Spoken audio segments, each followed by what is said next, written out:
여러분의 나이가 이미 건강 수명을 넘어 80세에 이르렀다면 어떻게 사는 게 바람직할까요? 지금은 100세 시대라고 할 만큼 수명이 길어진 것은 기쁜 일일 수도 있겠으나 실은 조금 걱정되는 점도 있습니다. 왜냐하면 많은 고령자들이 오래 살아야 한다는 강박에 사로잡혀 있기 때문인데요. 여러분은 다음 문항을 보시면 어떤 생각이 드시나요? 사실은 먹고 싶지만 건강에 해롭다니까 참는다. 몸을 움직이기 힘든데 건강을 위해 무리하여 운동한다. 효과를 느끼지 못하면서도 오래 살려는 마음에 계속 약을 먹는다. 전부 맞는 이야기라고 생각되시나요? 나이가 들수록 건강에 해로운 건 피하고 건강에 이로운 것은 꾸준히 실천하는 게 당연하다는 생각이 드는데요. 하지만 건강을 위해 했던 이러한 일들이 80세가 넘은 사람이라면 전부 자제할 필요도 무리할 필요도 없다고 합니다. 그래서 오늘은 우리의 일반적인 상식과는 다른 이야기를 해보려고 합니다. 80세의 벽이라는 책이 있는데요. 저도 50대인데다 부모님 두 분 모두 80대시다 보니 관심이 가더라고요.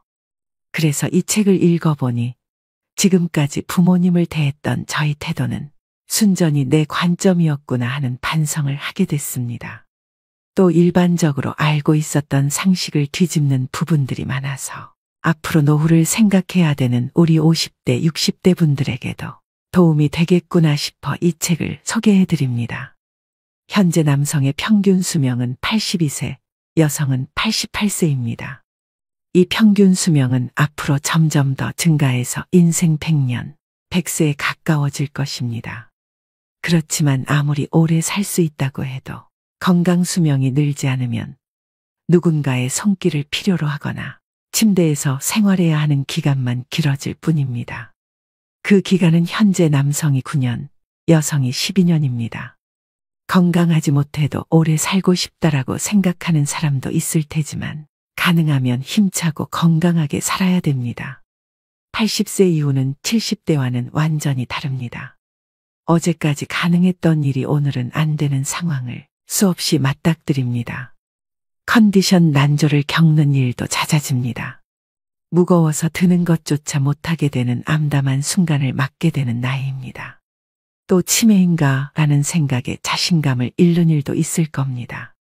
리모컨을 어디에 뒀는지 기억조차 없는 당황한 상황을 자주 겪기도 하는데요.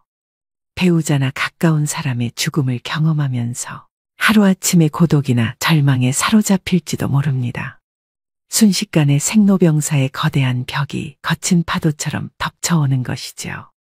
이처럼 80세의 거대한 벽을 제대로 넘지 못하면 노년의 생활은 말 그대로 지옥이 되는 건데요.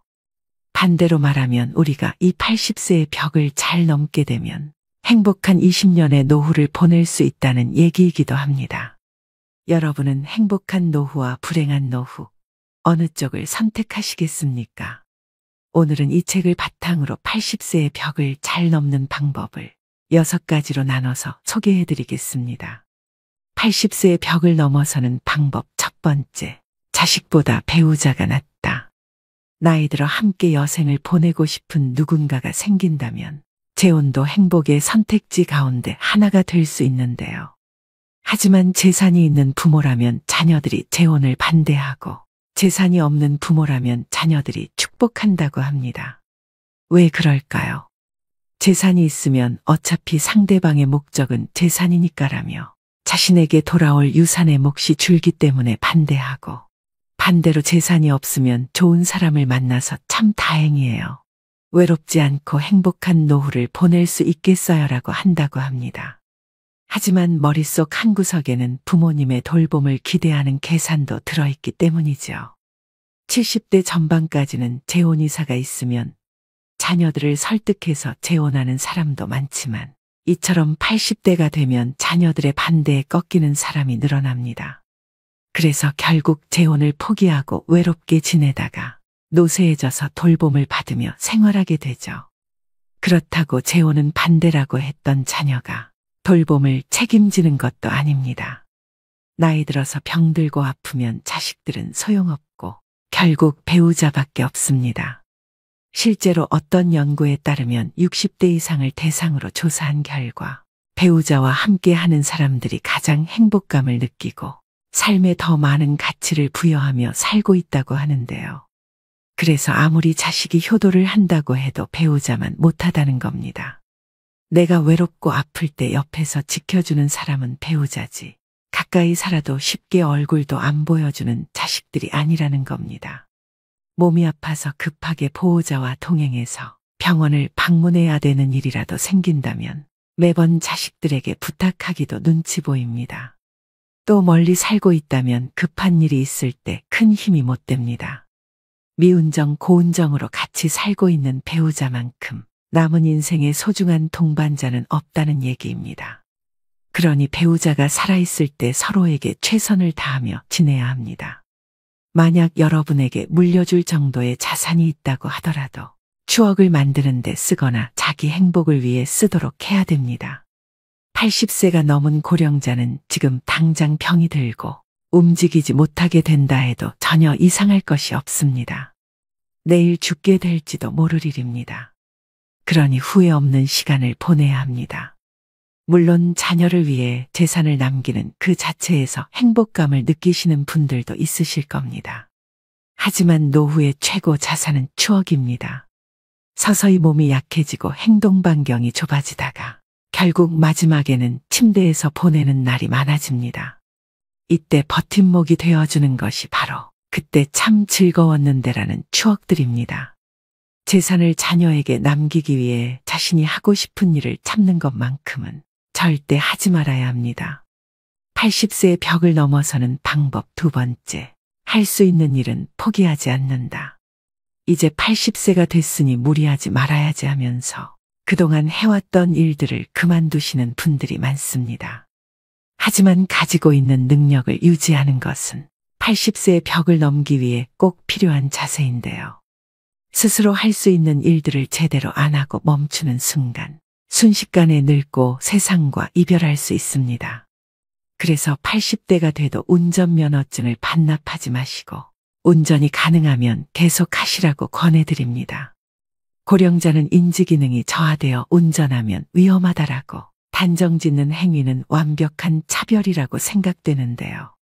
20살 대학생이 고급 외제차를 타고 고속도로를 폭주하다가 사망사고를 내면 큰 뉴스거리가 되지 않지만 여든의 남성이 경자동차로 아내를 병원에 데리고 가다가 사고를 내면 비난을 받습니다. 실제로는 24세 미만의 운전자가 사고를 내는 비율이 더 높은데도 고령자에게만 위험 딱지를 붙이고 있습니다. 80대가 교통사고를 내면 언론에서는 큰일이라는 식으로 기사를 냅니다. 이러한 사회 분위기와 더불어 나이 들어 운전면허증을 자진 반납하면 지원금을 주는 제도가 있다 보니 면허증을 반납하시는 분들이 많습니다. 하지만 아직 충분히 운전을 할 수 있는데도 허둥지둥 면허를 반납할 필요는 없습니다. 반납해버리고 나면 6년 후에 돌봄을 받게 될 위험이 2.2배나 증가한다고 하는데요. 이처럼 건강을 위해서라도 가능하다면 운전을 계속 하셔야 됩니다. 운전뿐만 아니라 80대에도 배우고 싶은 것이 있다면 적극적으로 배우셔야 하고요. 건강한 노후 생활을 보내는 가장 중요한 방법 중 하나가 노후에도 배움을 지속하는 건데요. 80세가 넘었다고 집에만 계시는 것은 수명을 단축시키는 가장 안 좋은 방법입니다. 마음 맞는 친구를 만나든 취미 생활을 즐기시든 무언가에 흥미를 가지고 몰두하시는 것이 좋습니다. 80세의 벽을 넘어서는 방법 세 번째, 참지도 말고 무리하지도 말자. 80세가 넘어 사망한 사람을 부검하면 대부분 몸에서는 암이, 뇌에서는 알츠하이머 병변이 발견된다고 합니다. 하지만 생전에 이러한 사실을 몰랐던 사람도 적지 않습니다. 나이가 들면 몸에 여러 개의 병의 씨앗을 지니고 살아갈 수밖에 없습니다. 병의 씨앗이 언제 싹을 틔울지는 아무도 알 수 없는데요. 오늘은 건강하다가도 노년에는 당장 내일 환자가 되기도 하고 눈을 뜨지 못할 수도 있습니다. 그렇기 때문에 80세가 넘으면 현실을 그대로 받아들이고 내일 당장 생이 끝난다 해도 후회가 남지 않는 시간을 보내시는 것이 가장 중요한데요. 80 이후 참거나 무리하지 않기는 후회 없는 노후를 만드는 가장 중요한 방법입니다. 저희 어머니는 맵고 짠 자극적인 음식을 좋아하시는데요. 건강을 생각해서 제발 드시지 말라고 잔소리를 많이 하는데 그때마다 먹고 싶은 걸 먹지 못하시니 스트레스를 많이 받으시더라고요. 이렇게 건강을 위한다는 명분으로 나이가 들어서도 먹고 싶은 음식을 참는 사람이 많습니다. 소식하고 달고 짠 음식을 피하고 기름진 음식을 자제하고 비만은 건강을 해친다는 사고가 사람의 상식이 되었는데요. 이런 얘기는 60대까지는 건강을 해치는 원인이 되기도 하지만 80세를 앞두고 있다면 이러한 생각은 일단 접어두셔야 합니다. 고령자는 장기 기능의 저하로 식욕이 증가하는 경우가 있을 수도 있고 먹고 싶다는 욕구는 몸이 필요하다는 것이니 입에 당기는 음식은 마음껏 드셔야 됩니다. 체중 관리한다고 굶거나 식단 관리하지 마세요. 살이 좀 찐 사람이 오히려 더 오래 산다는 통계도 있습니다. 먹고 싶은 음식을 참으며 체중 조절하기는 스스로 수명을 깎는 행위입니다. 채식이 좋다고 매일 풀만 드시지 마시고요. 나이 들수록 단백질 섭취가 가장 중요하기 때문에 고기를 많이 드셔야 합니다. 그럼 여기서 술이나 담배는요? 라는 질문이 되돌아올 수 있는데요. 술도 드시고 싶으시다면 몸에 주는 부담을 생각해서 저녁 반주를 즐기는 정도가 현명합니다. 지나친 음주로 몸을 제대로 가누지 못해 넘어지면 낙상으로 골절되어 한순간에 늙어버리는 비극도 적지 않기 때문입니다. 또 의외라고 생각할지 모르지만 담배의 폐해는 나이가 들수록 줄어드는데요. 실제 흡연으로 단명하게 된 사람은 고령이 되기 전에 사망하기 때문입니다. 즉 담배를 계속 피웠는데도 80세까지 산 사람은 앞으로 금연하든 흡연하든 수명에는 큰 차이가 없다는 뜻입니다. 또 80대를 목전에 두고 운동을 열심히 하는 것도 아무런 도움이 되지 않습니다. 오히려 무리해서 운동하다 체내에 활성산소가 만들어지게 되면 노화를 촉진할 수도 있는데요. 80세 이후에는 그냥 30분 정도의 가벼운 산책 정도면 충분합니다. 80세의 벽을 넘어서는 방법 네 번째, 건강검진을 받지 말자. 지금 80대는 건강검진 초기 세대로 건강검진을 절대시하는 경향이 있습니다. 물론 건강검진은 60대 정도까지는 큰 도움이 되겠지만 80세가 넘은 고령자에게는 그다지 도움되는 것이 없습니다. 80대를 목전에 두고 건강검진을 받아보면 정상으로 나오는 수치보다 비정상으로 나오는 수치가 더 많은 것이 일반적입니다. 건강검진에서 정상 수치라는 것은 평균치에 가깝다는 얘기입니다. 비정상 수치는 그 범위를 넘어 지나치게 높거나 낮은 사람을 말합니다. 수치는 본래 사람마다 다릅니다. 우리가 이 평균의 함정에 빠져서 사는데요. 체질이나 환경에 따라서도 다르고 나이에 따라서도 다르며 체형이나 생활 습관에 따라서도 다릅니다. 어디까지가 정상이고 어디까지가 비정상인가가 문제가 아니라 정상치라도 병에 걸리는 사람이 있고 비정상치라도 병에 걸리지 않는 사람이 있다는 겁니다. 80세가 넘어서도 문제없이 사는 사람은 그 자체가 건강하다는 증거입니다. 다시 말해서 정상이라는 증거죠.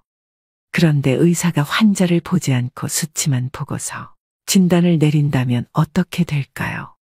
정상치에 맞추도록 약을 처방한다면 답은 명확합니다. 환자는 지금의 건강과 기력을 잃게 됩니다. 몸 상태가 그 수술을 견딜 만큼 건강하지 않은 상태에서 수술을 하니 암세포는 없앴더라도 건강이 나빠져서 그때부터 누워서만 지내게 되는 거죠. 특히 80세가 지난 고령자는 수술할 필요가 없습니다. 나이가 들면 들수록 암은 진행이 느려지고 쉽게 전이되지 않기 때문입니다. 그렇기 때문에 허투루 손떼기보다는 지켜보는 편이 낫습니다. 사실 발견하지 못했을 뿐 훨씬 이전부터 암을 지닌 채 살아왔고 앞으로 서서히 진행되겠지만 한순간에 나빠지는 일은 거의 없기 때문입니다. 아시다시피 암 치료는 간단하지 않습니다. 수술이든 화학치료든 몸에 심각한 부담을 줄 수밖에 없는데요.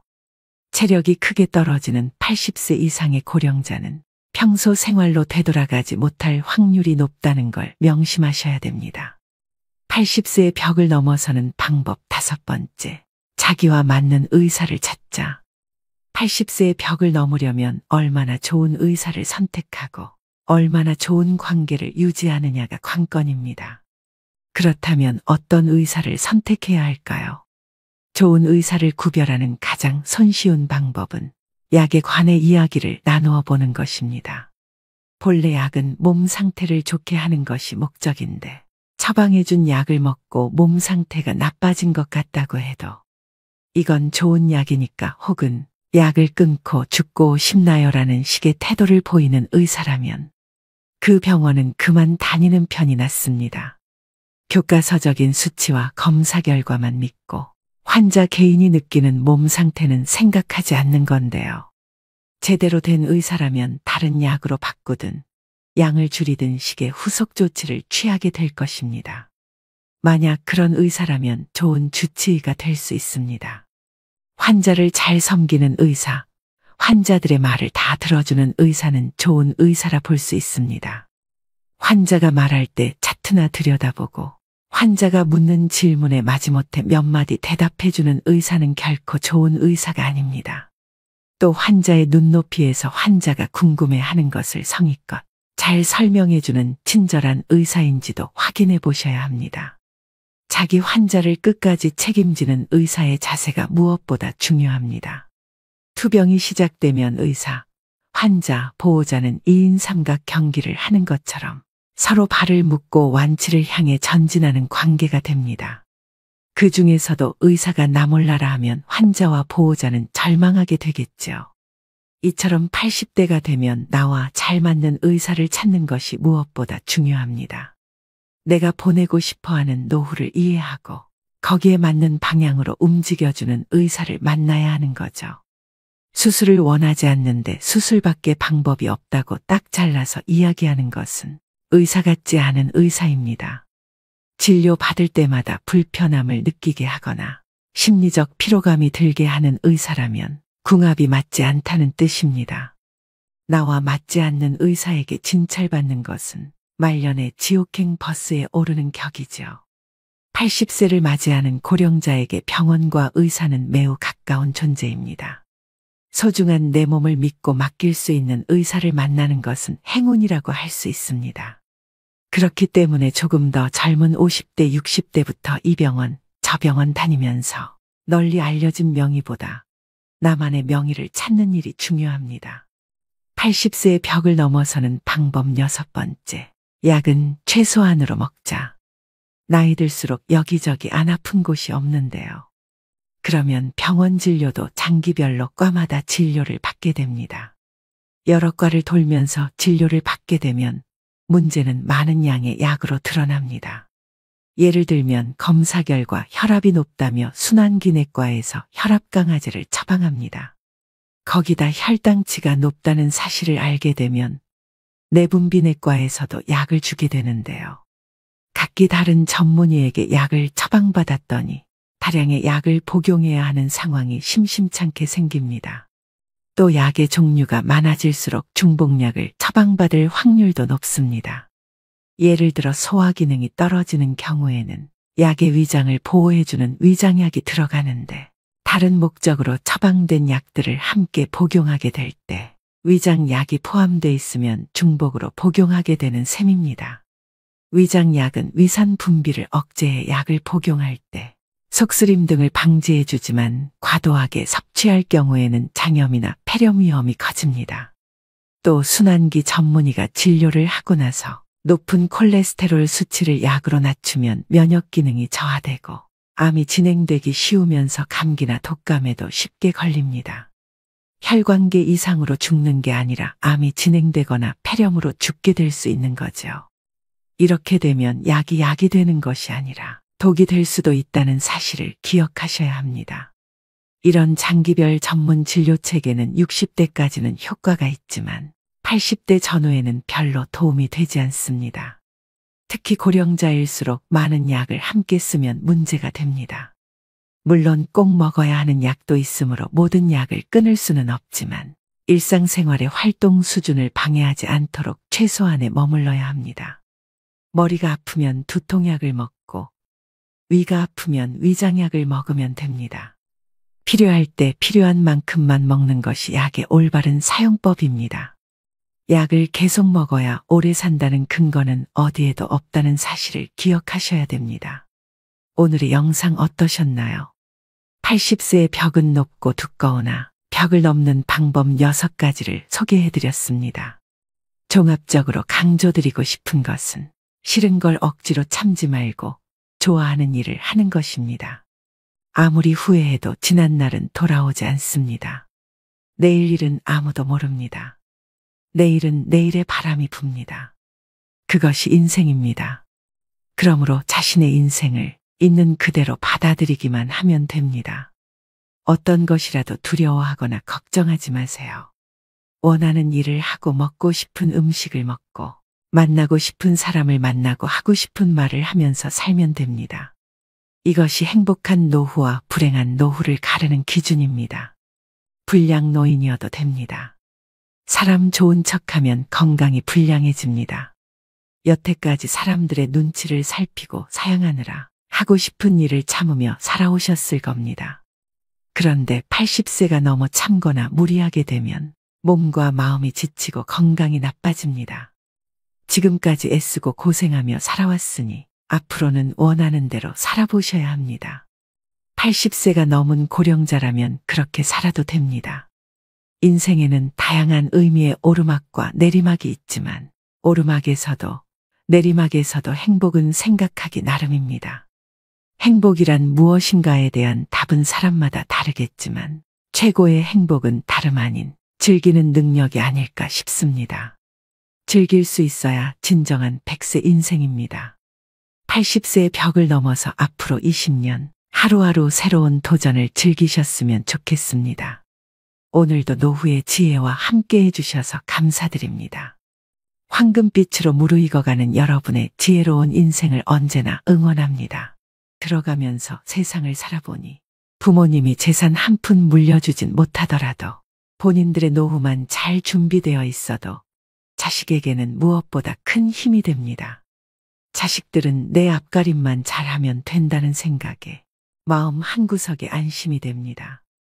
행복한 노후는 자식으로부터 독립함으로 시작한다고 합니다. 부모가 자식을 키웠으니 자식도 부모를 부양해야 한다는 인식은 시대착오적인 생각입니다. 내가 너 키우느라 들인 돈이 얼마인데 내 노후를 방치해 라는 생각으로 자식에게 바란다면 부모나 자식 모두 불행해집니다. 늙을수록 자식에 연연하지 말아야 합니다. 성장하여 가정을 이룬 자식에게 관심을 갖는 것은 사랑이 아니라 의지심의 표현일 뿐입니다. 자식에게 희생하며 애지중지 길렀더라도 부모의 노후는 스스로 준비해야 합니다. 옛부터 내리사랑은 있어도 치사랑은 없다는 말이 있습니다. 부모가 자식을 사랑하는 것은 자연스러운 일이지만 자식이 부모를 위해 희생하기는 좀처럼 어렵다는 것을 의미하는데요. 노후 준비가 덜 된 부모가 병원비, 생활비의 도움을 받고 싶은 마음은 이해합니다. 자식으로서 기본적인 도리로 도움을 준다면 좋지만 자식이 부모 세대보다 더 살기 힘든 게 요즘 시대라서 도움을 못 받아도 서운하다 생각하지 않아야 합니다. 형제 간 갈등은 부모로부터 시작한다고 합니다. 부모가 자식으로부터 독립하지 못하면 자식들 사이에도 누가 부모를 어떻게 모시냐 등 갈등의 씨를 남겨주는 꼴이 되고 맙니다. 부모에게는 열 자식도 짐이 아니지만 자식들에게는 부모가 짐이 된다는 현실을 받아들이셔야 합니다. 요즘은 부모가 자식을 모시고 사는 시대라고 합니다. 자녀 결혼자금, 집 마련, 사업자금까지 대주고 손주 키워주기까지 무한 희생하고 나서 노후에 자식 며느리 눈치 보며 사는 삶은 부모로서 절대로 선택해서는 안 되는 길임을 명심하셔야 됩니다. 부모가 쉽게 퍼준 사랑은 자식들은 당연한 걸로 여기고 고마워하지 않습니다. 자식에게 퍼주지도 말고 부담 주지도 말고 100세까지 내 돈으로 내가 사는 게 현명한 길입니다. 노후에 자식이 있어야 된다는 소리는 하지 마시고 내 몸은 내가 건사해야 됩니다. 자식이 나를 위해 무엇을 해줄 수 있는지 기대하는 대신 내 노후를 위해 무엇을 해야 할 것인가에 초점을 맞추셔야 됩니다. 그래서 오늘은 자식에게 짐이 되지 않기 위해 준비하셔야 되는 3가지 방법에 대해 말씀드리려고 합니다. 여러분들의 노후에 대해 깊이 생각해보는 시간이 되셨으면 좋겠습니다. 바로 시작하겠습니다. 첫 번째는 신체적 독립입니다. 나이 들어서 요양원에 가지 않고 자식에게 의존하지 않으려면 육체적으로 독립할 수 있어야 됩니다. 사람은 누구나 나이가 들어감에 따라 신체적인 어려움에 마주하게 되는데요. 노후에는 건강을 잘 지키기만 해도 흑자 인생을 보낼 수 있습니다. 건강이 곧 돈이기 때문입니다. 자녀에게 부모 부양으로 경제적인 부담을 주지 않는 가장 손쉬운 방법이 바로 건강관리입니다. 나이가 들면 돋보기, 보청기, 틀니, 지팡이, 약봉지가 일상이 됩니다. 아프면 서럽다지만 더 큰 문제는 질병으로 인해 따라오는 삶의 질 저하인데요. 타인의 도움이 필요해지는 상황이 닥치면 더욱 실감하게 됩니다. 특히 간병비는 건강보험이 적용되지 않아서 사비로 충당해야 되는데 다들 아시겠지만 그 수준이 300만 원 선이라고 합니다. 갑자기 아프기라도 하면 얼마나 오래 아플지, 간병비는 언제까지 나갈지, 이런 모든 일정이 불확실합니다. 일부에서는 병원 신세를 지는 노인들이 의료와 요양에 노후 자금을 쏟아부으면서 간병 파산에 시달리고 있다고 합니다. 50대, 60대부터 얼마나 건강관리를 잘했느냐에 따라 노후의 삶은 지옥이 될 수도 천국이 될 수도 있습니다. 이처럼 100세 시대가 도래하면서 건강한 노년을 맞는 것이 최고의 행복이라고 여겨지는데요. 우선 건강 수명을 늘리려면 기본적인 체력을 유지하는 것이 매우 중요합니다. 이를 위해서는 근력 운동을 필수로 하셔야 됩니다. 이 기초 체력을 일찍이 다져놓지 못하면 나이가 들어감에 따라 걷고 싶어도 걸을 수 없는 때가 올 수도 있습니다. 누우면 죽고 서면 산다는 말이 있습니다. 일어나서 살아야 합니다. 나이가 들면서 근력을 잃는 순간 급격히 노화가 됩니다. 하체가 조금씩 가늘어지면서 다리에 힘이 풀리고 걷는 것이 힘들어지는 것이죠. 또 관절염이나 골다공증으로 인한 통증으로 걷기가 불편하여 앉아만 계시고 걷는 것을 소홀히 하게 되면 그때부터 기초 체력이 급속히 붕괴되는 것입니다. 무릎, 등이나 어깨도 구부러진 상태로 굳어서 완전히 피지 못하게 되는데요. 이 모든 것은 근력이 약해져서 근육이 우리 몸을 지탱해주지 못해서입니다. 증상이 심해지면 팔과 다리에 힘이 빠져 일상생활을 정상적으로 할 수 없게 됩니다. 노후에 자식이나 다른 사람에게 의존하지 않고 독립적인 노후를 보내려면 근력을 유지하는 것이 그 무엇보다도 중요합니다. 그렇다면 무병장수의 열쇠는 무엇일까요? 운동은 젊음과 장수를 보장한다고 이야기하죠. 의자에 앉았다 일어났다를 반복하거나 덤벨을 들고 발 뒤꿈치를 올렸다 내리거나 다리를 어깨 너비로 벌리고 서서 스쿼트 동작 또는 누워서 윗몸 일으키기 등을 지금 당장 실천해 보셔야 합니다. 운동에 대한 부담감이 있거나 운동을 하기에 신체 능력이 많이 저하되셨다면 가볍게 걷기 운동부터 하시는 걸 추천드립니다. 마지막으로 중요하게 말씀드릴 부분은 균형을 잡는 운동인데요. 어르신들 중에 낙상 사고가 흔히 일어납니다. 낙상은 특히나 요즘같이 추운 겨울철에 더 발생률이 높아집니다. 젊은 사람들에 비해 노인이 낙상했을 경우 사망률은 10배, 입원율은 8배나 높다고 합니다. 낙상으로 인한 부상은 거기서 그치는 것이 아니라 정신적 건강 문제로도 이어질 수 있기 때문에 예방 및 관리가 필요합니다. 많은 전문가들이 낙상 사고를 막기 위해서 균형감을 키울 수 있는 운동의 중요성을 강조하고 있습니다. 가장 간단하고 확실한 운동 중 하나는 한 발로 서기입니다. 눈을 감고 한 발로 서서 30초간 유지하는 방법으로 매일 10회씩 반복하고 익숙해지면 시간을 점차 늘려가시면 좋습니다. 집에서 틈틈이 균형 잡기 운동을 실천하셔야 합니다. 다시 한번 강조드립니다. 노후의 가장 중요한 1순위는 신체적 기능을 최대한 유지하는 것에 집중하셔야 됩니다. 두 번째는 경제적 독립입니다. 노후 행복은 돈이 결정한다고 할 만큼 나이 들수록 돈이 필요해지는데요. 길어진 노후를 대비해서 젊은 시절부터 경제적 자립을 위한 준비를 하셔야 됩니다. 노후의 자식에게 짐이 되지 않으려면 경제적으로 여유가 있어야 합니다. 자식을 키우다 보면 돈이 들어가는 일이 상당히 많은 것이 사실인데요.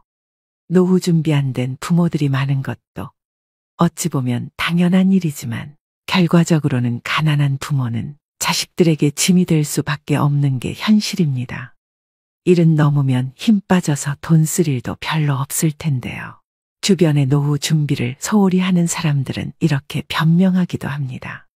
하지만 노년기에는 노부모 간병, 자녀 지원, 배우자 병환, 주택 수리 등 오히려 예상치 못했던 목돈 지출이 발생하기 쉽습니다. 이런 돌발 상황에 대비하려면 일찍부터 경제적 독립을 준비하셔야 됩니다. 잔고가 바닥나면 일하면 되잖아 라고 생각할 수 있지만 건강이 나빠져서 예전처럼 돈을 벌지 못할 가능성이 높습니다. 하지만 신체적 여건이 되시는 분들은 무리하지 않는 선에서 현역으로 일을 계속 하시는 게 좋습니다. 또 젊었을 때 모아둘 거리라고 후회하지 않으려면 저축하는 습관을 몸에 익히셔야 합니다. 소득이 줄어들면 그에 맞춰 씀씀이도 줄여야 하지만 한번 높아진 소비 수준을 낮추기란 쉽지가 않습니다. 하지만 은퇴가 임박했다면 온 가족이 한마음으로 덜 쓰고 짐을 줄이는 연습을 하셔야 합니다. 지금 벌고 있는 소득은 20, 30년 후 고정적인 소득이 사라질 때 내 자신과 배우자가 쓸 소중한 씨앗입니다. 나중에 퇴직금을 받을 테니까 저축은 필요 없다는 생각도 위험합니다. 퇴직금을 일시금으로 받아서 주식이나 부동산 등에 투자하겠다는 유혹도 생길 수 있지만 성급히 결정하면 나중에 후회하기 쉬운데요. 나이 들어서 투자에 실패하면 젊을 때처럼 패자부활전이 어렵습니다. 힘들게 번 퇴직금은 놀리지 마세요라고 접근하는 사람은 100% 사기꾼이라고 생각하셔야 합니다. 노년기에 투자를 하고 싶다면 미국 등 글로벌 우량 금융상품에 한정하고 여행, 취미 등에 쓰는 돈도 예산 내에서 쓰시는 게 좋습니다. 현역 시절엔 잘 나가던 사람도 한순간에 잘못된 선택으로 나이 들어 가난해질 수 있습니다. 노후가 고달파지는 것은 시간 문제입니다. 지금 가진 노후 자금을 온전히 지켜내는 것도 능력입니다. 또 노년기의 빈곤은 생존과도 직결되는 문제인데요. 얼마 전 충격적인 기사를 접했습니다. 자기의 질병을 자녀들에게 알리지 않거나 의료비와 간병의 부담을 자녀에게 주지 않으려고 극단적인 선택을 하는 어르신들이 늘어나고 있다고 합니다. 자식에게 짐이 되기 싫어 아픈 아내를 살해한 뒤 극단적 시도를 한 할아버지가 경찰에 붙잡힌 사건도 있었는데요. 노인 실태조사에 따르면 노인이 생각하는 생애 말기에 좋은 죽음은 가족이나 지인에게 부담을 주지 않는 죽음이 90.6%로 압도적인 응답이었습니다. 과거에는 오랜 기간 동안 자식이 부모의 간병은 물론 부양까지 대신해 왔습니다. 그러나 이제는 세상이 많이 변했습니다. 자식들도 먹고 살기 힘든 현실이기 때문에 부모의 부양은 정신적, 경제적으로 많은 부담으로 다가옵니다. 노후에 이런 비참한 일이 현실로 일어나지 않기 위해서는 하루라도 더 일찍 자발적으로 노후 준비를 하셔야 합니다. 마지막으로 황혼의 나이에 무조건적인 자녀 지원은 독이 될 수 있습니다.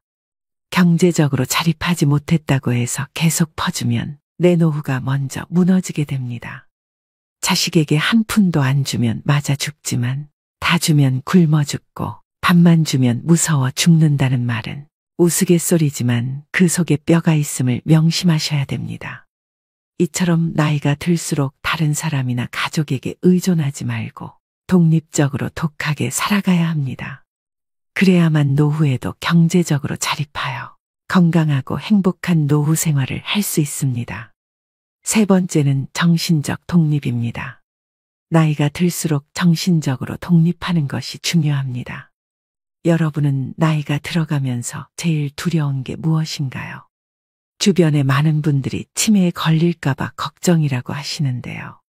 몸이 아픈 병보다 무서운 게 치매라는 말이 있을 정도로 치매는 자신은 물론 그 주변까지 힘들게 하는 병이다 보니 중년 이후부턴 치매에 관심이 커질 수밖에 없습니다.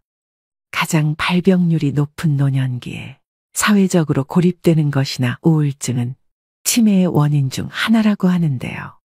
그만큼 노후의 정신 건강을 위해서는 외로움과 우울감을 극복하시는 게 가장 중요합니다. 그렇다면 치매의 방법에는 어떤 것들이 있을까요? 안타깝게도 아직 치매에 대한 치유약은 개발되지 않았습니다. 지금까지 개발된 치매 치료제는 병의 악화를 지연시키는 효능만 있을 뿐입니다. 따라서 치매를 예방하기 위해 가장 중요한 것은 생활 습관을 바꾸고 식습관을 건강하게 유지하셔야 되는데요. 쉽게 할 수 있는 생활 습관으로는 음식을 꼭꼭 씹어 드시는 것입니다. 음식을 씹는 동작만으로 내려가는 혈류량을 증가시켜 뇌를 활성화합니다. 껌을 자주 씹는 것도 도움이 되겠죠. 그리고 일기를 쓰는 습관을 길러보세요. 치매 환자는 한 가지 특징이 있습니다.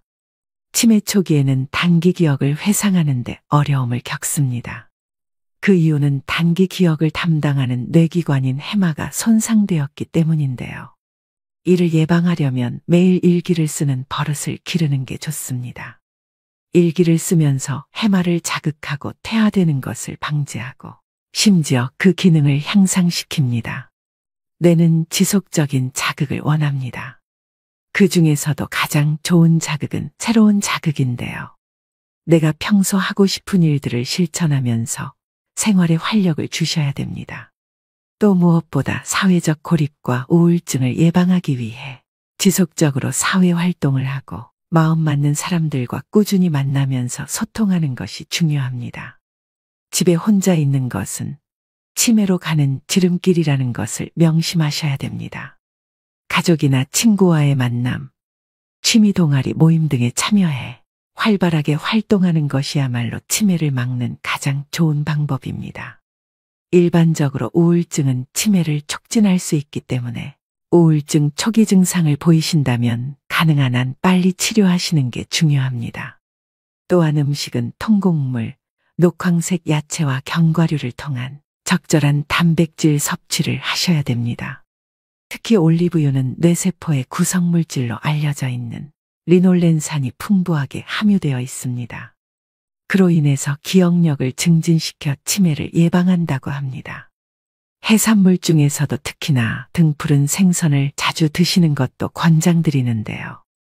등푸른 생선에 함유되어 있는 오메가3는 두뇌에 영양을 공급해주는 것은 물론이고 혈액순환을 좋게 만들어줘서 치매 예방 음식으로 으뜸이라고 합니다. 종합적으로 노후의 정신적인 건강을 위해서는 긍정적인 마음으로 스트레스를 해소하고 혼자 있지 마시고 여러 사람들과 자주 어울리면서 즐겁게 사셔야 합니다. 부정적인 생각은 버리시고 지나간 과거를 후회하지 마세요. 하루하루를 즐겁게 보내는 생활을 하시기 바랍니다. 오늘의 영상 어떠셨나요? 오늘 말씀드린 자식에게 짐이 되지 않는 3가지 방법을 한 문장으로 정리하자면 저는 이렇게 표현할 수 있을 것 같은데요. 일주일에 한 번 친구들과 등산하고 내려와서 삼겹살에 소주 한잔 할 수 있으면 나의 노후 준비는 다 끝난 것이다. 일주일에 한 번 등산할 정도의 체력, 혼자 병원 다닐 수 있는 신체 능력과 자식들이 유일한 대인관계가 아닌 이렇게 어울려 외롭지 않게 지낼 친구가 있고 일주일에 한 번 정도는 나가서 외식하고 삼겹살에 소주, 두부에 막걸리 정도는 먹을 수 있는 경제적 여유면 충분합니다. 100세 시대가 확실한 이 시점에 이 3가지를 해낼 수 있는 것은 무척 중요하다고 생각합니다. 자식 농사가 부모의 노후를 보장하던 시대는 지났습니다. 자식이 잘 성장하여 독립했다면 그것으로 만족하고 더 이상의 기대는 금물입니다. 경제적으로 독립할 수 있다면 냉정하게 덧정을 끊어야 합니다. 관심의 모든 것은 잔소리로 비칠 뿐입니다. 노후에 가장 불행한 사람은 자식들에게 손을 벌리는 사람이라고 합니다. 그러나 더 큰 불행은 자식에게 무거운 몸뚱아리를 맡기는 것이겠죠. 자식에도 부모 부양의 책임을 지우지 않으려면 부모도 자식을 기르는 목표를 정해놓고 양육해야 합니다. 대학을 졸업하거나 취업하는 시점 정도로 양육 목표를 정해놓고 그 후에는 독립적인 경제 활동을 하도록 해야 되는데요. 자식도 자신의 인생을 살고 부모도 부모의 인생과 노후 준비에 매진하면서 서로 부담을 주지 않는 관계로 사는 것이 최선입니다. 물론 자식으로서 부모를 나몰라라 하라는 건 아닙니다. 자식의 도리는 꼭 경제적인 것만을 의미하지는 않지요. 가끔 찾아뵙고 서로 소통하며 안부 전하고 맛있는 밥 한 번씩 먹는 정도면 충분합니다. 부모의 노후를 자식에게 의존해야 한다는 옛날의 가족 개념이나 효도 사상이 지금의 현실이 아님을 이 시대의 어르신들은 직시해야 됩니다. 효도는 이제 변화하는 시대를 따르지 못하는 낡은 전통으로 여겨지고 있습니다. 효도를 받던 부모 세대에게도 효도를 하던 자식 세대에게도 이제 효도는 멍해요 부담일 뿐입니다. 마지막으로 어느 노인의 요양병원 일기를 들려드리면서 오늘의 영상 마무리하겠습니다. 노후 준비의 중요성을 다시금 일깨우셨으면 합니다. 열심히 살 때에는 세월이 총알 같다 하고 쏜 화살 같다 하건만 할 일 없고 몸이 쇠하니 세월이 가지 않는다고 그렇게 한탄하시더이다. 정신이 맑으면 무엇하리요. 자식이 많은들 무엇하리요. 보고품만 더하더이다. 차라리 정신을 놓아버린 저 할머니처럼 세월이 가는지 자식이 왔다 가는지 애지중지하던 자식을 보아도 몰라보시고 그리움도 사랑도 다 기억에서 지워버렸으니 천진난만하게 하루 세끼 주는 간식만이 유일한 낙이더이다. 자식 10여 남매 있음 무엇하리요. 이 한 몸 거할 것 없더이다. 아들, 딸, 자식들, 유명 인사인들 무엇하리요. 이 한 몸 갈 곳 없어 여기까지 흘러 왔더이다. 허리띠 졸라매고 최고 학벌 자랑하며 고생도 보람으로 알고 자식 뒷바라지 했던들 무엇하리요. 작디 작은 이 한 몸, 자식이 아닌 다른 사람 손에 매인 것을 인생 종착역인 이곳까지가 멀고도 험하였으니 종착역에 벗은 많으나 마음 나눌 곳 없어 외롭더이다. 앞을 못 보는 사람, 듣지 못하는 사람 속에 맑은 정신은 외롭기만 하더이다. 치매로 정신을 망각하면 차라리 그것이 신의 선물이 아닐까요? 나는 무슨 죄를 지어 이런 고통 속에서 살아가야 하는 것입니까? 언제까지 이 고통을 감내해야 하는 것입니까? 망각하는 그것만이 고통에서 벗어나는 유일한 방법일지도 모릅니다. 몸은 쇠하고 정신 맑으면 무엇하리요. 괴로움만 더하더이다. 가는 마당의 야속함도 사랑도 그리움도 추억도 정신에서 모두 내려놓으니 차라리 마음이 홀가분하지는 않을까요? 모진 비바람도 다 지나간 조용히 흐르는 저 호수 같은 마음으로 훌훌 떠나고 싶습니다. 요양병원에 입원한 어느 노인의 일기가 어떠셨나요? 과거엔 부모님들은 자식에게 일평생을 투자하고 노후를 보장받기도 하는 것이 일반적이었으나 이젠 정부의 사회복지 서비스가 아니라면 자신이 스스로의 노후를 책임져야 할 시대입니다. 아직도 연금 타고 퇴직금 타서 울며 불며 매달리는 자식에게 결혼비용, 사업자금, 취업자금 다 털어주고 빈털터리가 된 부모들이 길거리에 내몰리는 것이 현실입니다. 결국 서로 비참한 꼴이 되죠. 한 푼 없이 늙고 초라한 부모가 자식들에게 더 이상 부모가 아닌 것이 오늘의 세태입니다. 자식에겐 교육까지만 책임져주고 언제까지가 될지 모를 자신의 제3의 인생인 노후 대비의 만전을 기해야 합니다.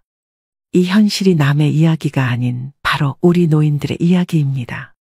오늘도 노후의 지혜와 함께 해주셔서 감사드립니다. 황금빛으로 무르익어가는 여러분의 지혜로운 인생을 언제나 응원합니다. 이게 나의 치부를 쉽게 말하지 마라.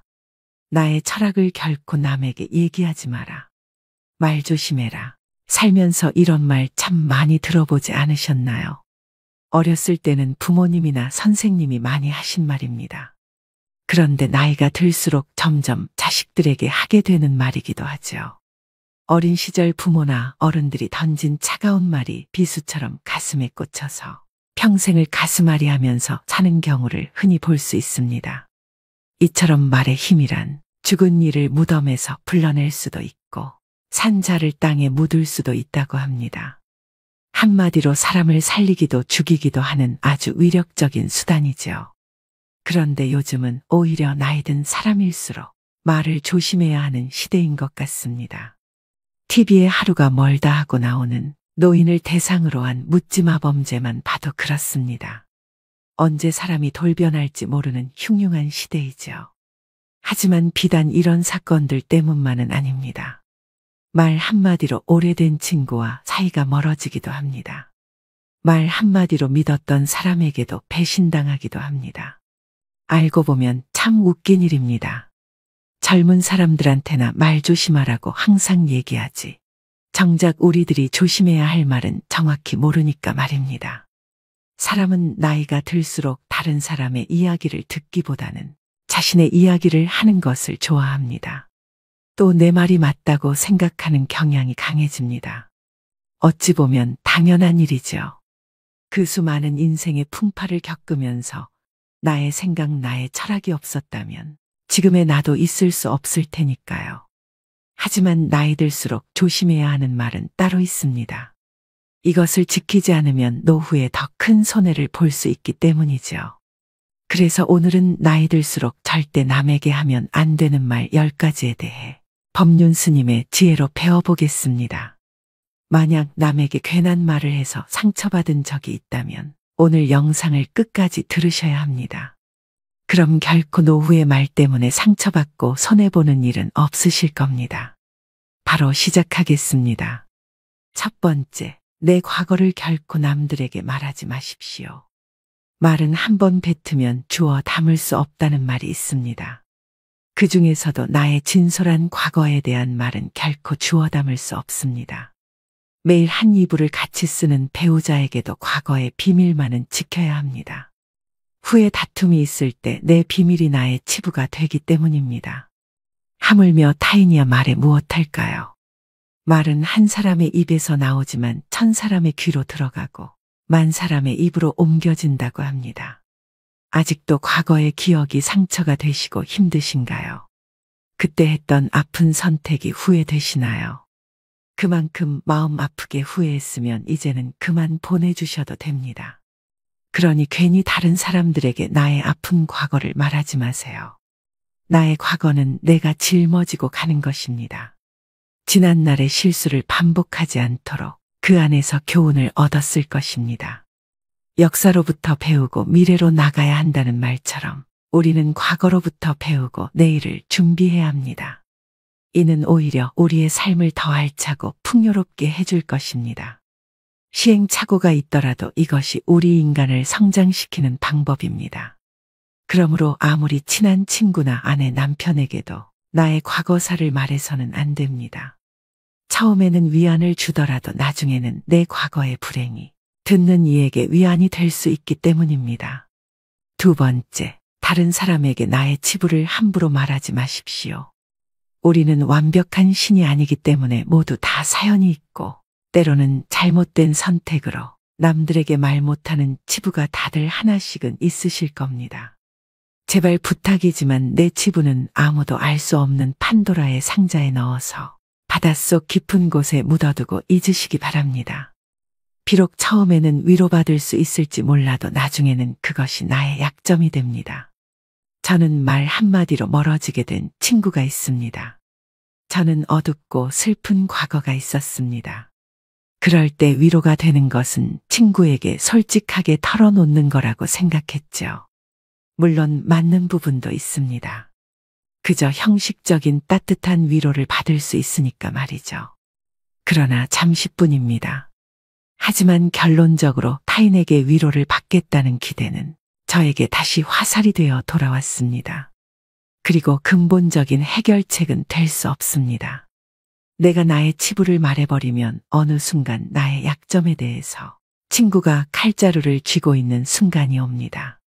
친할 때는 간이고 쓸개고 모두 다 줄 것처럼 하다가도 조금만 서운하면 쉽게 돌아서는 것이 갈 때보다 잘 흔들리는 인간의 마음입니다. 모두 털어놓으면 속은 후련합니다. 나중에는 찝찝하고 후회스러운 때가 항상 찾아옵니다. 결국에는 내 문제고 나만큼 내 문제를 생각해주는 사람은 가족 말고는 없으니까 말입니다. 세 번째, 절대 돈 자랑하지 마십시오. 돈은 참 무섭습니다. 돈이 좀 있다고 얘기하는 순간 시기질투하는 사람이 생깁니다. 인간은 다른 이가 나보다 더 많은 것을 가졌다는 이유만으로도 상처받는 존재입니다. 부자들도 있겠지만 대부분의 사람들은 하루하루 힘들게 살아가는 게 현실입니다. 간혹 졸부들 돈 많은 티를 못 내서 안달입니다. 머리부터 발끝까지 명품으로 도배하고 가진 것이 많다고 없이 사는 사람들을 무시하는 사람도 많습니다. 그런 사람들을 보면 어떤 생각이 드시나요? 우아하고 귀티난다고 생각하시는 분들은 많지 않으실 겁니다. 오히려 없어 보이고 천박하다고까지 느껴지기도 할 것입니다. 모두가 돈을 잘 벌기 위해 저마다의 투쟁을 하고 있는 시대입니다. 돈 자랑 한 번 잘못하면 듣는 이에게 빨간 사이렌이 울립니다. 나는 이렇게 힘든데, 나는 저만큼 못 버는데, 이런 생각이 안 들 수가 없습니다. 요즘 어르신들 대상으로 하는 범죄가 참 많아지고 있습니다. 대부분은 돈 좀 있다고 말하는 어르신들 등골 빼먹으려고 하는 사람들입니다. 친구의 권유로 투자를 했다가 돈을 잃은 사람도 있고, 퇴직금으로 받은 돈을 아들의 사업자금으로 썼다가 몽땅 잃어버리게 된 사람들도 있습니다. 돈 자랑도 아무나 하는 게 아닙니다. 괜히 돈 자랑했다가 돈 빌려달라는 사람 때문에 곤란해질 수도 있습니다. 네 번째, 나의 목표를 남들에게 절대로 말하지 마십시오. 사공이 많으면 배가 산으로 간다라는 말은 다들 들어보셨을 겁니다. 주변에서 이래라 저래라 간섭하는 사람이 많으면 내 목표를 이루기 힘들다는 말이죠.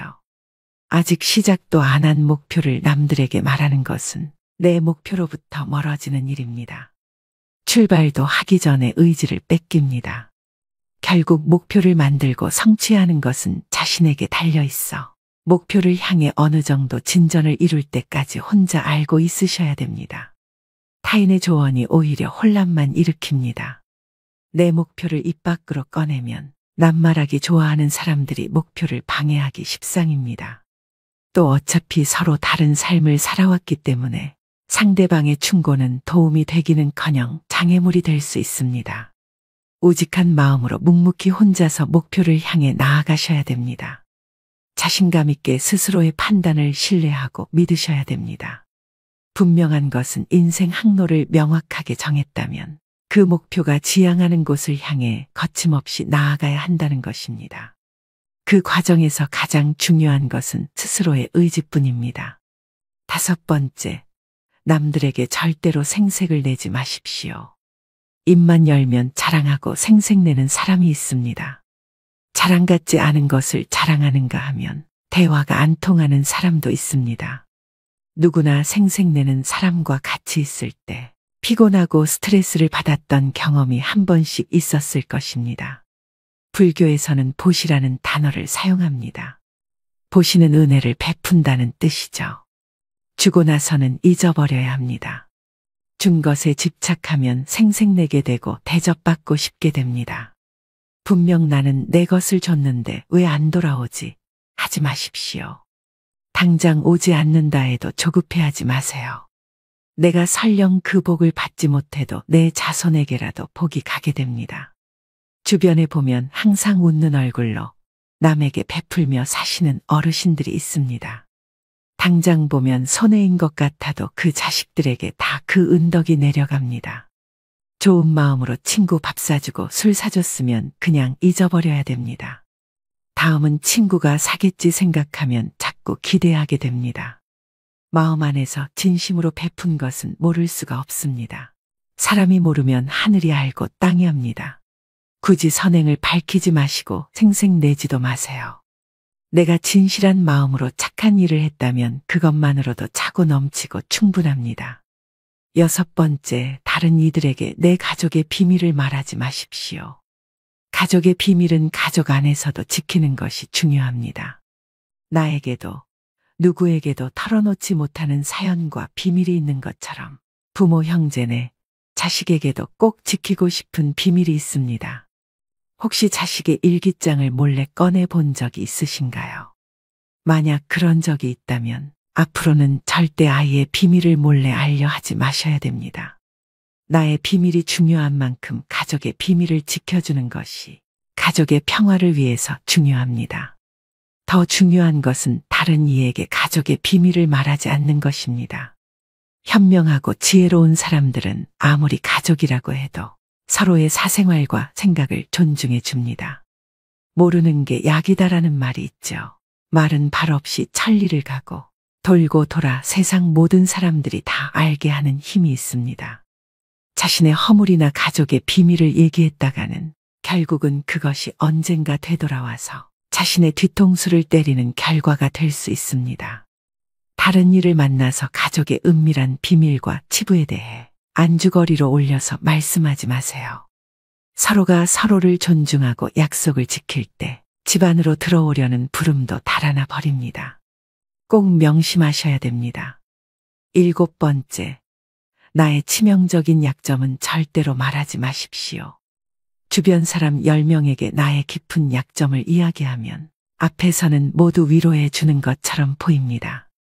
하지만 그중 8명은 뒤돌아서면 내 아픔을 이용해 본인들의 행복을 쟁취합니다.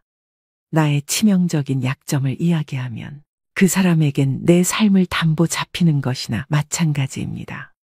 피치 못할 상황에서 약점을 이야기해야 할 때도 절대로 모든 약점을 한 번에 이야기하지 말아야 합니다. 일단 입 밖으로 내뱉으면 주워 담을 수 없기 때문에 늘 조심해야 합니다. 수다쟁이처럼 말을 많이 한다고 해서 사람들 사이에서 인기 있는 것은 아닙니다. 오히려 주변에 사람이 모이고 은은한 기운을 바라는 사람은 말하기보다는 다른 사람의 말을 더 잘 들어주는 사람입니다. 타인의 약점을 통해 위안을 얻고 즐기는 게 인간입니다.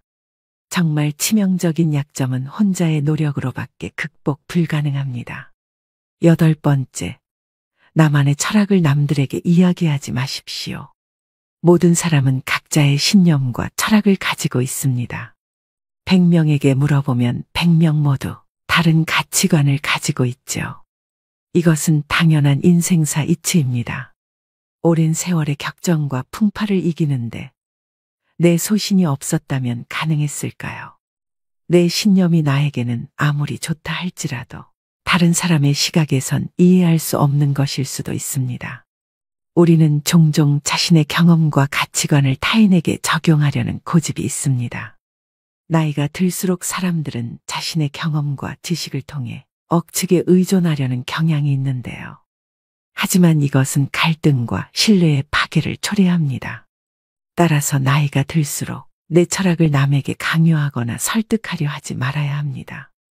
다들 아시다시피 사람은 쉽게 바뀌지 않습니다. 내 마음, 내 습관 하나 바꾸기 어려운데 남들이 내 뜻대로 바뀌기를 기대해서는 안 됩니다. 내 머리만 아파질 뿐입니다. 특히 자식 문제에 있어 부모의 생각을 강요하지 마셔야 됩니다. 중학교 2학년을 지나온 부모님들은 자녀들이 부모님의 말에 정확히 반대로 행동하고 때로는 반항한다는 사실을 알고 있을 것입니다. 강요해서 잘 풀리는 일이란 없죠. 자녀를 위해 최선을 다하되 스스로의 철학은 혼자서만 소신 있게 지키는 게 좋습니다. 9번째, 친구의 비밀을 알게 되어도 또 다른 친구에게 말을 옮기지 마십시오. 여러분을 믿는 친구가 본인의 비밀을 알려주어도 절대로 또 다른 누군가에게 그 말을 옮기면 안 됩니다. 친구의 비밀은 내 마음속 판도라의 상자 깊은 곳에 넣고 잊어버리십시오.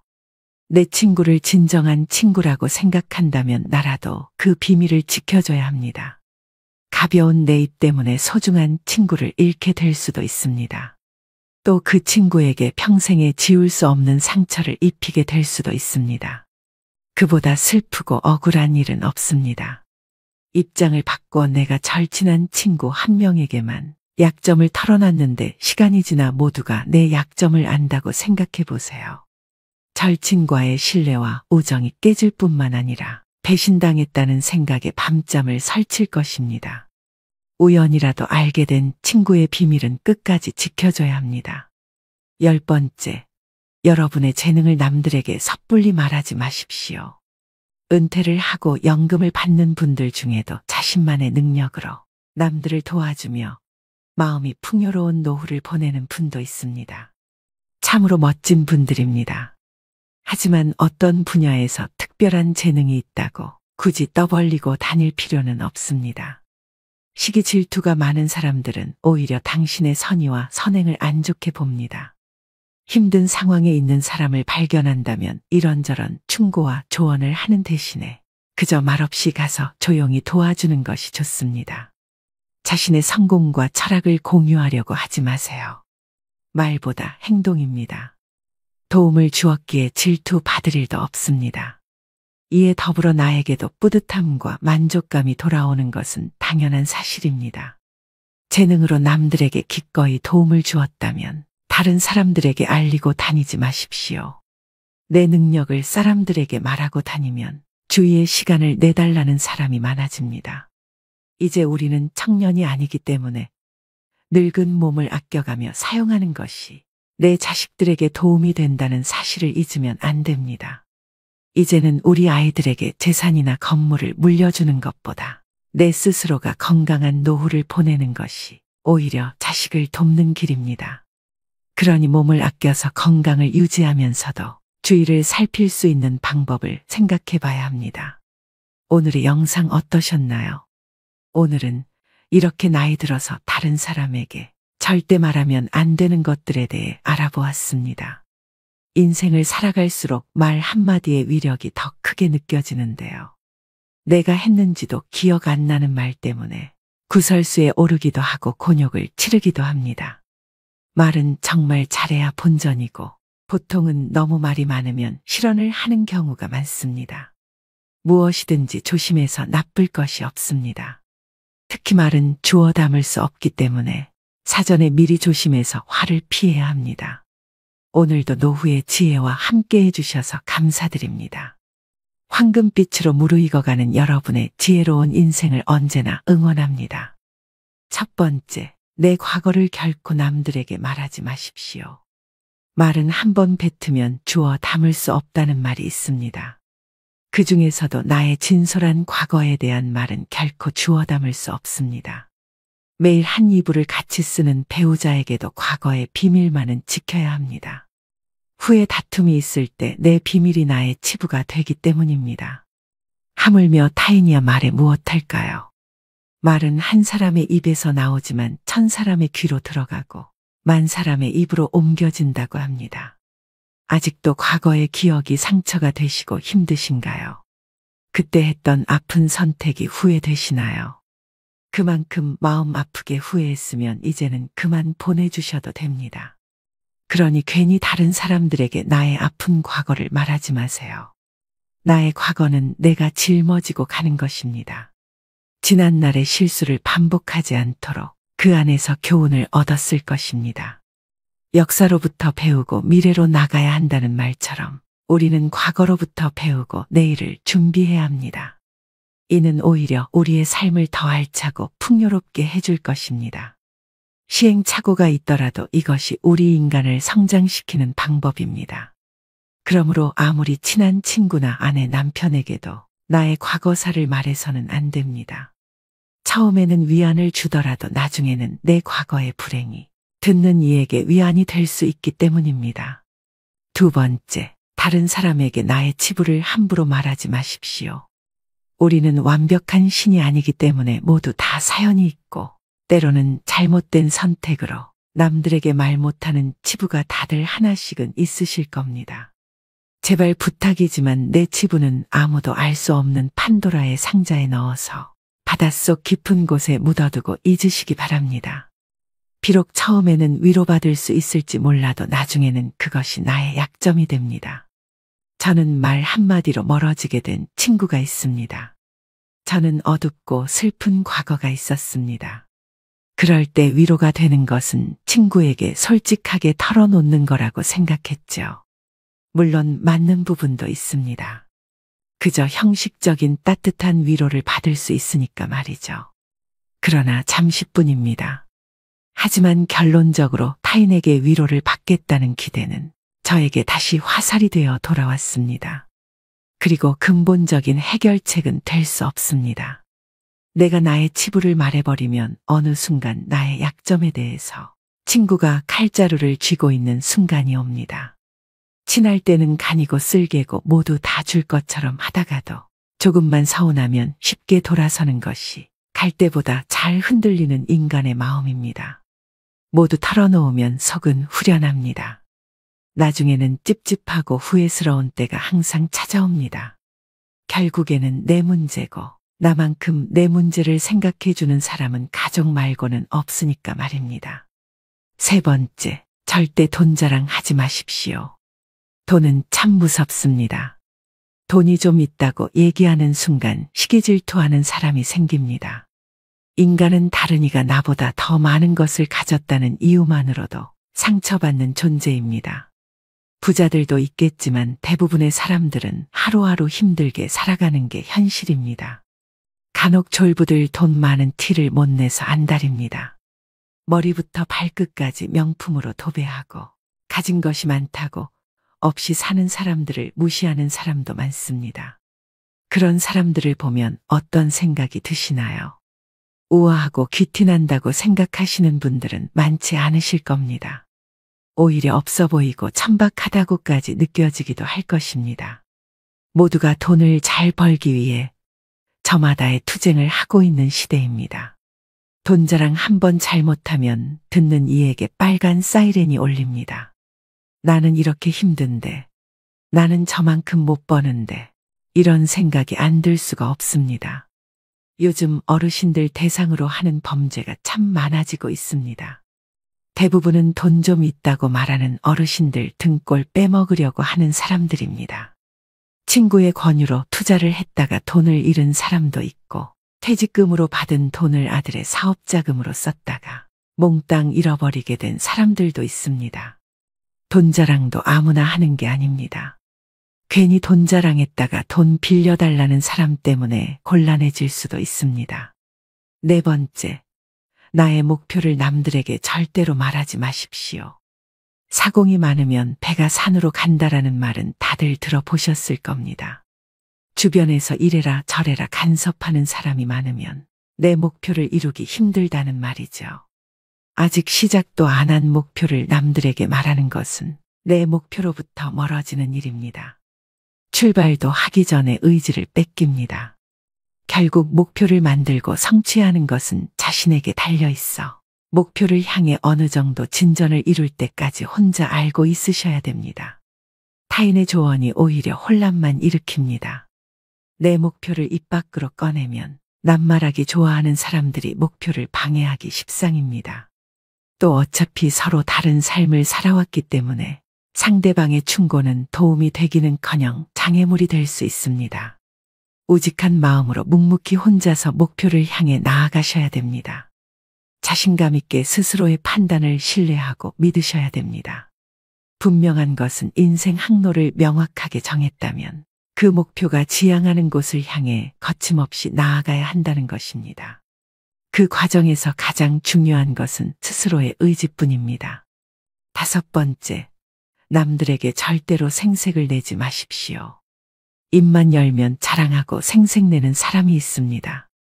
자랑 같지 않은 것을 자랑하는가 하면 대화가 안 통하는 사람도 있습니다. 누구나 생색내는 사람과 같이 있을 때 피곤하고 스트레스를 받았던 경험이 한 번씩 있었을 것입니다. 불교에서는 보시라는 단어를 사용합니다. 보시는 은혜를 베푼다는 뜻이죠. 주고 나서는 잊어버려야 합니다. 준 것에 집착하면 생색내게 되고 대접받고 싶게 됩니다. 분명 나는 내 것을 줬는데 왜 안 돌아오지? 하지 마십시오. 당장 오지 않는다 해도 조급해하지 마세요. 내가 설령 그 복을 받지 못해도 내 자손에게라도 복이 가게 됩니다. 주변에 보면 항상 웃는 얼굴로 남에게 베풀며 사시는 어르신들이 있습니다. 당장 보면 손해인 것 같아도 그 자식들에게 다 그 은덕이 내려갑니다. 좋은 마음으로 친구 밥 사주고 술 사줬으면 그냥 잊어버려야 됩니다. 다음은 친구가 사겠지 생각하면 자꾸 기대하게 됩니다. 마음 안에서 진심으로 베푼 것은 모를 수가 없습니다. 사람이 모르면 하늘이 알고 땅이 압니다. 굳이 선행을 밝히지 마시고 생색내지도 마세요. 내가 진실한 마음으로 착한 일을 했다면 그것만으로도 차고 넘치고 충분합니다. 6번째, 다른 이들에게 내 가족의 비밀을 말하지 마십시오. 가족의 비밀은 가족 안에서도 지키는 것이 중요합니다. 나에게도 누구에게도 털어놓지 못하는 사연과 비밀이 있는 것처럼 부모, 형제네, 자식에게도 꼭 지키고 싶은 비밀이 있습니다. 혹시 자식의 일기장을 몰래 꺼내 본 적이 있으신가요? 만약 그런 적이 있다면 앞으로는 절대 아이의 비밀을 몰래 알려 하지 마셔야 됩니다. 나의 비밀이 중요한 만큼 가족의 비밀을 지켜주는 것이 가족의 평화를 위해서 중요합니다. 더 중요한 것은 다른 이에게 가족의 비밀을 말하지 않는 것입니다. 현명하고 지혜로운 사람들은 아무리 가족이라고 해도 서로의 사생활과 생각을 존중해 줍니다. 모르는 게 약이다라는 말이 있죠. 말은 발 없이 천리를 가고 돌고 돌아 세상 모든 사람들이 다 알게 하는 힘이 있습니다. 자신의 허물이나 가족의 비밀을 얘기했다가는 결국은 그것이 언젠가 되돌아와서 자신의 뒤통수를 때리는 결과가 될 수 있습니다. 다른 이를 만나서 가족의 은밀한 비밀과 치부에 대해 안주거리로 올려서 말씀하지 마세요. 서로가 서로를 존중하고 약속을 지킬 때 집안으로 들어오려는 부름도 달아나 버립니다. 꼭 명심하셔야 됩니다. 7번째, 나의 치명적인 약점은 절대로 말하지 마십시오. 주변 사람 10명에게 나의 깊은 약점을 이야기하면 앞에서는 모두 위로해 주는 것처럼 보입니다. 하지만 그중 8명은 뒤돌아서면 내 아픔을 이용해 본인들의 행복을 쟁취합니다. 나의 치명적인 약점을 이야기하면 그 사람에겐 내 삶을 담보 잡히는 것이나 마찬가지입니다. 피치 못할 상황에서 약점을 이야기해야 할 때도 절대로 모든 약점을 한 번에 이야기하지 말아야 합니다. 일단 입 밖으로 내뱉으면 주워 담을 수 없기 때문에 늘 조심해야 합니다. 수다쟁이처럼 말을 많이 한다고 해서 사람들 사이에서 인기 있는 것은 아닙니다. 오히려 주변에 사람이 모이고 은은한 기운을 바라는 사람은 말하기보다는 다른 사람의 말을 더 잘 들어주는 사람입니다. 타인의 약점을 통해 위안을 얻고 즐기는 게 인간입니다. 정말 치명적인 약점은 혼자의 노력으로밖에 극복 불가능합니다. 8번째, 나만의 철학을 남들에게 이야기하지 마십시오. 모든 사람은 각자의 신념과 철학을 가지고 있습니다. 100명에게 물어보면 100명 모두 다른 가치관을 가지고 있죠. 이것은 당연한 인생사 이치입니다. 오랜 세월의 격정과 풍파를 이기는데 내 소신이 없었다면 가능했을까요? 내 신념이 나에게는 아무리 좋다 할지라도 다른 사람의 시각에선 이해할 수 없는 것일 수도 있습니다. 우리는 종종 자신의 경험과 가치관을 타인에게 적용하려는 고집이 있습니다. 나이가 들수록 사람들은 자신의 경험과 지식을 통해 억측에 의존하려는 경향이 있는데요. 하지만 이것은 갈등과 신뢰의 파괴를 초래합니다. 따라서 나이가 들수록 내 철학을 남에게 강요하거나 설득하려 하지 말아야 합니다. 다들 아시다시피 사람은 쉽게 바뀌지 않습니다. 내 마음, 내 습관 하나 바꾸기 어려운데 남들이 내 뜻대로 바뀌기를 기대해서는 안 됩니다. 내 머리만 아파질 뿐입니다. 특히 자식 문제에 있어 부모의 생각을 강요하지 마셔야 됩니다. 중학교 2학년을 지나온 부모님들은 자녀들이 부모님의 말에 정확히 반대로 행동하고 때로는 반항한다는 사실을 알고 있을 것입니다. 강요해서 잘 풀리는 일이란 없죠. 자녀를 위해 최선을 다하되 스스로의 철학은 혼자서만 소신 있게 지키는 게 좋습니다. 9번째, 친구의 비밀을 알게 되어도 또 다른 친구에게 말을 옮기지 마십시오. 여러분을 믿는 친구가 본인의 비밀을 알려주어도 절대로 또 다른 누군가에게 그 말을 옮기면 안 됩니다. 친구의 비밀은 내 마음속 판도라의 상자 깊은 곳에 넣고 잊어버리십시오. 내 친구를 진정한 친구라고 생각한다면 나라도 그 비밀을 지켜줘야 합니다. 가벼운 내 입 때문에 소중한 친구를 잃게 될 수도 있습니다. 또 그 친구에게 평생에 지울 수 없는 상처를 입히게 될 수도 있습니다. 그보다 슬프고 억울한 일은 없습니다. 입장을 바꿔 내가 절친한 친구 한 명에게만 약점을 털어놨는데 시간이 지나 모두가 내 약점을 안다고 생각해 보세요. 절친과의 신뢰와 우정이 깨질 뿐만 아니라 배신당했다는 생각에 밤잠을 설칠 것입니다. 우연이라도 알게 된 친구의 비밀은 끝까지 지켜줘야 합니다. 10번째, 여러분의 재능을 남들에게 섣불리 말하지 마십시오. 은퇴를 하고 연금을 받는 분들 중에도 자신만의 능력으로 남들을 도와주며 마음이 풍요로운 노후를 보내는 분도 있습니다.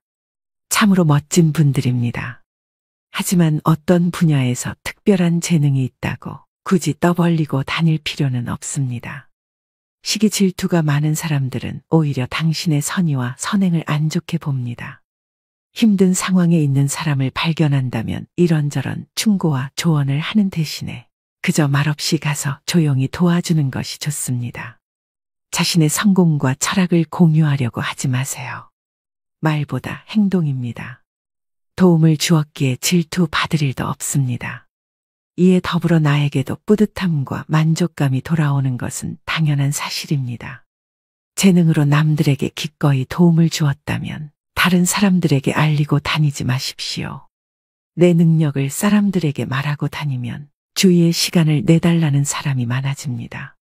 이제 우리는 청년이 아니기 때문에 늙은 몸을 아껴가며 사용하는 것이 내 자식들에게 도움이 된다는 사실을 잊으면 안 됩니다.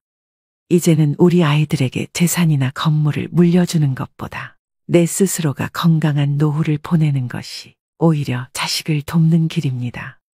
그러니 몸을 아껴서 건강을 유지하면서도 주위를 살필 수 있는 방법을 생각해 봐야 합니다.